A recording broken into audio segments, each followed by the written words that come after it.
எப்பவுமே கையில வாஷ் பண்றோம். ஒரு வந்து பாத்தீங்கன்னா 2 டைம் அலசும். நீங்க கொடுத்தீங்கன்னா 2 டைம் அலசி கொடுப்போம்.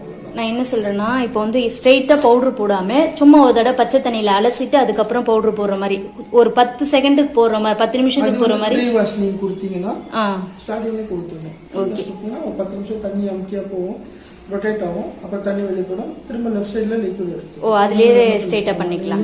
லிக்விட் போட்டீங்கன்னா ஊற வைக்கும், லிக்விட் போனா தண்ணியில ரொட்டேட் ஆகி போடும். சரி, ஓகே. ஏன்னா எப்பவுமே கையில வாஷ் 1.5 மணி நேரம் வருதுங்களா காட்டன் வைக்கும் போது. இதை வந்து காட்டன் வச்சுட்டு டர்போ வாஷ் வச்சு ஸ்டார்ட். ஒரு செகண்ட் சார், பால்கார் வராரு.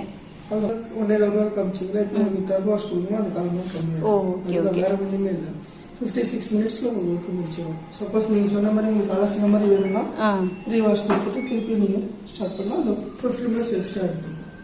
அது 11 மினிட்ஸ் எக்ஸ்ட்ரா எடுத்துக்கும். அதுல டர்போ வாஷும் பண்ணலாம், ஃப்ரீ வாஷ் ரெண்டுத்தையும் ஒன்னாவும் பண்ணிக்கலாம். எப்படி வேணுமோ நீங்க